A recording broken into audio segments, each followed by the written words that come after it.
मला लोक नेहमी अशीच सांगायची, तुझं काही होणार नाही.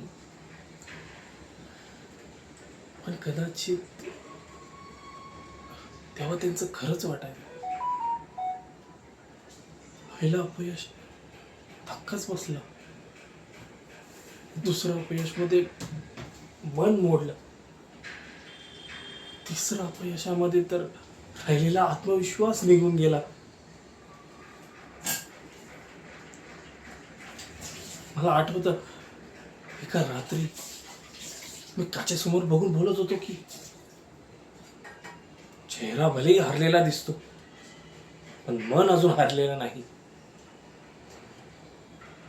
इथे मी माझ्या हारीने शिकून परत उभा राहायला शिकलो. कोणावरती विश्वास ठेवायचा, स्वतःला कधीच कमी लेखून घ्यायचं नाही, असा मला धडा भेटला.